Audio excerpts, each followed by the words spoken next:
ഈ കാണുന്നതാണ് ചിറ്റൂരിലെ collectorate office. മനോഹരമായിട്ടുള്ളൊരു ഓഫീസാണ്. എന്തെല്ലാം ജീവിതമാർഗങ്ങളാണ് നമുക്കിവിടെ കാണാൻ സാധിക്കുന്നത് അല്ലേ? അങ്ങോട്ടൊക്കെ ഗ്യാസിൻ്റെ എല്ലാ പരിപാടിയും ചെയ്യുന്ന ഒരാളാണ് തോന്നുന്നുണ്ട്. കുറച്ചുകൂടി മുന്നിൽ വന്നു കഴിഞ്ഞാൽ അതുപോലത്തെ ഒരു അണ്ടർ പാസിങ് കാര്യങ്ങളൊക്കെ കാണാൻ സാധിക്കുന്നുണ്ട്.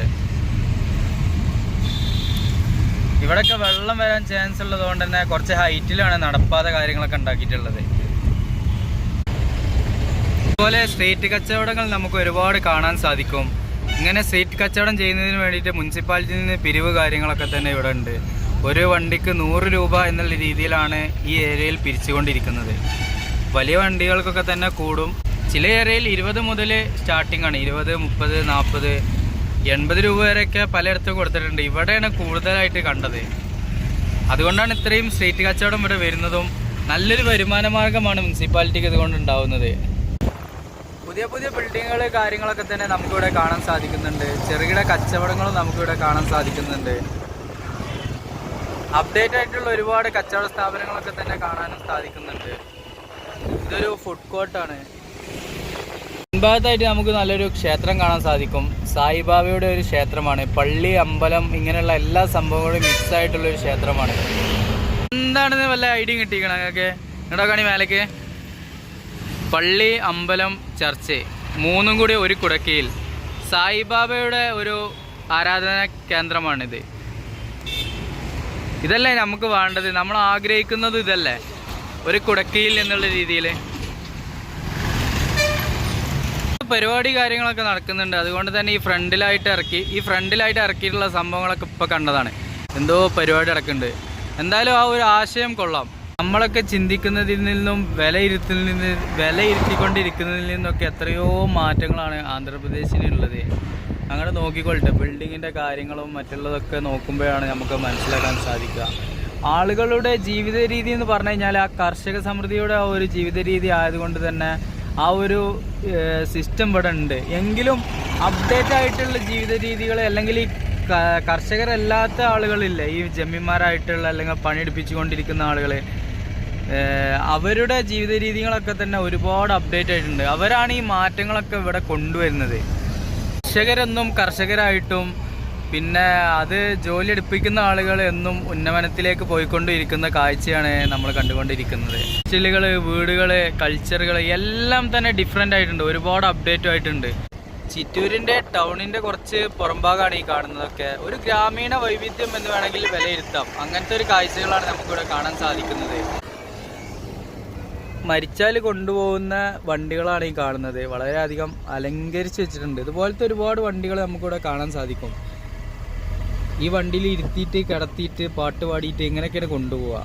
ഇവിടുത്തെ വീടുകളുടെ നിറം കാര്യങ്ങളൊക്കെ ഇങ്ങനെയാണ്. ഒരു ബോക്സ് ടൈപ്പിൽ ചെറിയ വീടുകളാണ് കാണാൻ സാധിക്കുന്നത്.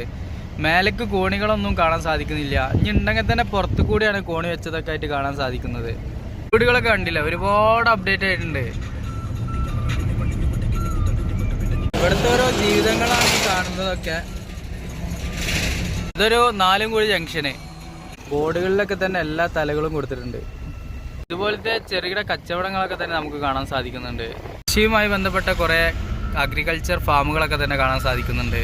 ഈ ഏരിയയിൽ കൂടുതലും മാവിൻ തോപ്പുകളായതുകൊണ്ട് തന്നെ ഇങ്ങനെയുള്ള കടകളാണ് കൂടുതലും കാണാൻ സാധിക്കുന്നത്. ചെറിയ ചെറിയ തൈകളൊക്കെ തന്നെ നമുക്കിവിടെ കാണാൻ സാധിക്കുന്നുണ്ട്.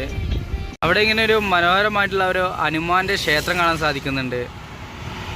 നല്ല വലുപ്പത്തിലാണ് ഹനുമാന്റെ ആ ഒരു രൂപം ഉണ്ടാക്കി വെച്ചിട്ടുള്ളത്. ഇവിടുത്തെ കടകളുടെ ഒക്കെ ഒരു പ്രത്യേകതയാണ് അവനവനെ കൊണ്ട് കഴിയണത് ചെയ്യുക. അവനവനെ കൊണ്ട് പറ്റില്ലെങ്കിൽ അത് അടച്ചിടുക. അങ്ങനത്തെ രീതിയാണ് ഇവിടെ പൊതുവെ കണ്ടുവരുന്നത്. അതായത് ആരാൻ്റെ കീഴിൽ പണിയെടുക്കുന്ന ഒരു സമീപനം ഉണ്ടല്ലോ, അത് ഒഴിവാക്കിയിട്ട് അവനെ കൊണ്ട് ചെയ്യും. പറ്റുമ്പോൾ ചെയ്യുക, പറ്റാത്തുമ്പോൾ ഒഴിവാക്കുക, അങ്ങനെയുള്ളൊരു സമീപനം. ശരിക്കും പറഞ്ഞു കഴിഞ്ഞാൽ അതൊരു ബിസിനസ്സിന് അനുയോജിച്ച കാര്യമല്ല. പക്ഷേ ഇവർ ചിന്തിക്കണമെന്ന് വെച്ചാൽ ഒരു ദിവസം പണിയെടുത്താൽ ചിലപ്പോൾ 2-3 ദിവസത്തെ കൂലി കിട്ടുമല്ലോ എന്നുള്ള ഒരു ധാരണയാണ് ഇവർക്കുള്ളത്. അപ്പോൾ നമ്മളും ആ ഒരു മെത്തേഡ് എന്തുകൊണ്ട് നമ്മൾ നാട്ടിൽ ചൂസ് ചെയ്തുകൂടാ എന്നുള്ളതാണ് ഞാൻ ചിന്തിക്കുന്നത്. അതായത് ചിലപ്പോൾ നമുക്ക് ഒരു ദിവസം പണിയെടുത്തു കഴിഞ്ഞാൽ 4 ദിവസം 5 ദിവസം പണിയെടുക്കുന്ന കൂലി അതിൽ നിന്നും ലാഭമായിട്ട് കിട്ടും. അപ്പോൾ നമുക്ക് ഒരു ദിവസം ഇടയിൽ അടച്ചിട്ടാലും പ്രശ്നങ്ങൾ കാര്യങ്ങളൊന്നും ഇല്ലല്ലോ. തീരായിട്ടുള്ള ടൗണിൽ വരെ അതാണ് അവസ്ഥ. നിങ്ങൾ ആലോചിച്ച് നോക്കി, ചിലപ്പോൾ ഉച്ചക്കൊക്കെ വന്നിട്ടാണ് കട തുറക്കുക. നമ്മുടെ നാട്ടിൽ മെയിൻ ടൗണിൽ ബസ് സ്റ്റാൻഡിലൊക്കെ ഏതെങ്കിലും കടകളാകെ ചെയ്യുമോ, ഒന്നോ രണ്ടോ സ്റ്റാഫുകളെ വെക്കൂലേ? ഇവിടെ അങ്ങനെയല്ല കേട്ടോ. ഇവിടെ ഓരോരുത്തരും ഓരോ കട എടുത്തിടും. അവനവൻ്റെ കൂലി കിട്ടിയാൽ മതി, ജീവിച്ചു പോയാൽ മതി എന്നുള്ള ഒരു രീതിയാണ് ഇവിടുത്തെ ഒരു കൺസെപ്റ്റ്, കൾച്ചർ. ഇവിടുത്തെ ഈ വീടുകൾ കാര്യങ്ങളൊക്കെ കണ്ടില്ലേ, അവർക്കത് മതി എന്നുള്ളതാണ്. നമ്മുടെ നാട്ടിൽ അതേ വരുമാനം കാര്യങ്ങളും അതേ പ്രൈസും കാര്യങ്ങളൊക്കെ തന്നെയാണ് ഇവിടെ. സാധനങ്ങൾക്കൊക്കെ ചീപ്പ് അല്ലെങ്കിൽ വില കുറവാണെന്നുള്ള രീതികളൊന്നും ഇവിടെ ഇല്ല. ഒരു ഓട്ടോറിക്ഷയിൽ കൊണ്ടുപോകുന്ന സാധനങ്ങളൊക്കെയാണ് നമ്മുടെ നാട്ടിലാണെങ്കിൽ അപ്പോൾ അത് യൂണിയൻകാരൊക്കെ കൂടി തല്ലും പൊടി ഉണ്ടാക്കിയിട്ടുണ്ടാവും, അല്ലെങ്കിൽ കൊട്ടവണ്ടിക്കാരൊക്കെ കൂടി തല്ലും പൊടി ഉണ്ടാക്കിയിട്ടുണ്ടാവും. ഇവിടെ ഓട്ടോയിൽ ചിലപ്പം ബാക്കിൽ ഈ പാസഞ്ചർ ഓട്ടോ അല്ലേ, വലിയ ഓട്ടോ, ഓട്ടോ, അതിൻ്റെ ബാക്കിൽ ചിലപ്പം തക്കാളി മറ്റുള്ള സാധനങ്ങളൊക്കെ കയറ്റിയിട്ട് കൊണ്ടുപോകുണ്ടാവും. മുന്നിൽ ആൾക്കാർ ഇരുത്തിയിട്ടുണ്ടാവും. അങ്ങനെയൊക്കെ ഉള്ളവരെ വില്ലേജിലൊക്കെ പോയിട്ട് ഇവിടുത്തെ ഓട്ടോക്കാർ ഭയങ്കര ട്രിക്കുള്ള ആൾക്കാരാണ്, അല്ലെങ്കിൽ ബുദ്ധിയുള്ള ആൾക്കാരാണ്. പിന്നെ ഇവിടുത്തെ രീതികളൊക്കെ അങ്ങനെ ആയതുകൊണ്ട് ഫൈന് കാര്യങ്ങൾ ഇങ്ങനെയുള്ള സംഭവങ്ങളൊന്നും വരില്ല. അതാണ് മാറ്റം. ഇവിടുത്തെ ആൾക്കാരൊക്കെ ജീവിക്കാൻ വേണ്ടിയിട്ടാണ് ഓരോ കാര്യങ്ങൾ ചെയ്യുന്നതെന്ന് തോന്നിപ്പോകും. കാരണം ഇവർക്ക് ആ കാര്യങ്ങൾ നടന്നാൽ മതി. 10 കിട്ടിയത് 20 വിൽക്കുക എന്നുള്ള ആ ഒരു കൾച്ചർ ഉണ്ടല്ലോ നമ്മുടെ നാട്ടിലത്തെ. ആ ഒരു ഡയലോഗ് വെച്ചിട്ട് നമുക്കൊന്നും ചെയ്തിട്ട് കാര്യമില്ല. പക്ഷെ ഇവിടെ ആ ഒരു രീതിയാണ്. ഇപ്പോൾ കണ്ടില്ല, അത് കയറി തന്നെ മൊബൈൽ കാര്യങ്ങളൊക്കെ എടുത്തിട്ട് ഇങ്ങനെയൊക്കെയുള്ള ഓരോ രീതികളാണ്. ഒരാളും ഇവിടെ ഹെൽമെറ്റ് വെച്ചിട്ടുണ്ടാവില്ല. ഹെൽമെറ്റ് ഇവിടെ വെക്കാൻ പാടില്ല, കാരണം വെച്ചവനെ പോലീസ് പിടിക്കും. കാരണം കക്കാനും പിടിച്ചു പറിക്കാനൊക്കെ വരികയാണ് എന്നുള്ള രീതിയാണ് പൊതുവേ ഉള്ളത്.